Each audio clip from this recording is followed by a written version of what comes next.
Hi guys! Welcome to our Wednesday snippet. Today's topic is about dream big, pray bigger. This will teach us about the power of prayer in achieving our goals. When we talk about dreaming big, it means having great hopes and goals of our future. However, what's even more important is how prayer can help us achieve those dreams. Ang panalangin ay ang nag-uugnay sa atin sa Diyos na nagpapahintulot na itiwala sa Kanya ang lahat ng ating mga pangarap at tulad ito ng katiparan. Here are some biblical examples, prayer leading to achievement to inspire us to pray bigger. Number 1, Hannah's prayer. In 1 Samuel chapter 1, Hannah desperately wanted a child but faced years of disappointment. She prayed earnestly at the temple, promising that if God gave her a son, she would dedicate him to the Lord. God heard her prayers and blessed her with Samuel, who became a great prophet. Pinapakita dito na ang pananalangin totoo sa puso ay inaantig ang puso ng Diyos at ito'y nagiging dahilan ng kanyang pagkilos. Tandaan, ang pangarap at planong sinabayan ng panalangin ay tiyak na magaganap.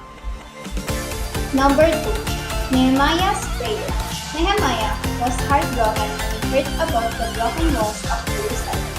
He prayed for this, asking God for guidance in favor as he sought permission from the king to rebuild the city.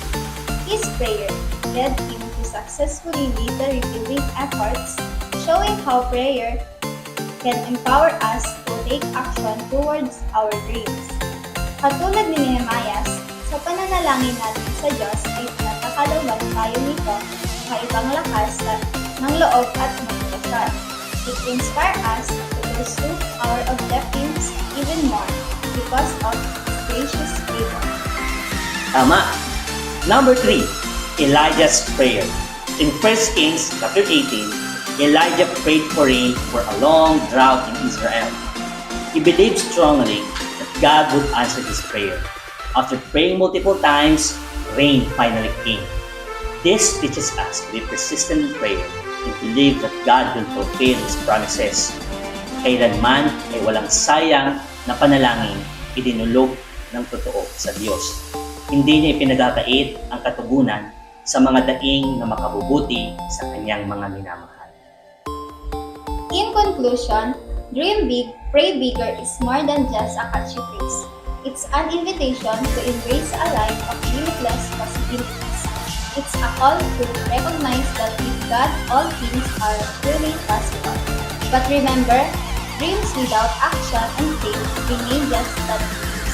Kaya anuman ang pangarap na mayroon tayo ngayon, matuto tayong itiwala at itulad ito sa Panginoon, sapagkat hindi lugi ang taong buong pusong nagtitiwala sa Kanya. And that's it for our Wednesday snippet. See you next Wednesday. Bye-bye!